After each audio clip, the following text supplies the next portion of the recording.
ఈ మార్కెట్ను విశ్లేషించిన ఒక మిత్రుడు చెప్పిన ఆసక్తికరమైన విషయాలే ఈ వీడియో తయారు చేయడానికి ప్రేరణ కలిగించాయి.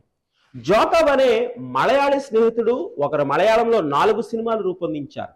ఆ సినిమాల పేర్లు పబ్లిక్ కాదు కదా, అతని ప్రాణ స్నేహితులకు కూడా తెలియదు. కానీ అతను మంచి సినిమాలు తీస్తాడు, అతను మంచి సెన్స్ఫుల్ డైరెక్టర్ అనే విషయం మాత్రం అందరికీ తెలుసు. బయటకి పేర్లు కూడా తెలియని సినిమాలను రూపొందించి ఎక్కడ తన అభిరుచిని వదులుకోకుండా తాను నమ్మిన సిద్ధాంతాన్ని ఆ సినిమాల్లోనికి చొప్పించి మరి ఒక్కొక్క సినిమాకు దాదాపు 4 కోట్లకు పైగా సంపాదించాడు.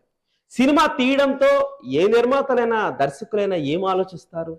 మంచి సినిమా తీయాలి, డబ్బు బాగా సంపాదించాలి, తనకు మంచి పేరు రావాలి అనే ఆలోచిస్తారు. ఆయన అదే చేశారు. మంచి సినిమాలను, నిజంగా సమాజానికి ఉపయోగపడే సినిమాలను నిర్మించారు. డబ్బు సంపాదించే సినిమాలను నిర్మించి తాను అనుకున్నది సాధించారు. సినిమా ప్రారంభానికి ముందే శాటిలైట్స్ అమ్మేస్తే ఇంత వస్తుంది, విడుదలైతే అంత వస్తుంది, అమెజాన్ ప్రైమ్కి అమ్మితే ఇంత వస్తుంది, నెట్ఫ్లిక్స్ రైట్స్ తీసుకుంటే కొంచెం అవకాశం పెరుగుతుంది, డిజిటల్ రైట్స్ మొత్తం ఇచ్చేస్తే పోలా అంటూ లెక్కలు కట్టి సినిమాలు నిర్మిస్తే అందులో క్వాలిటీ లేకపోతే ఏ రైట్స్ నిర్మాతలకు మిగలవు.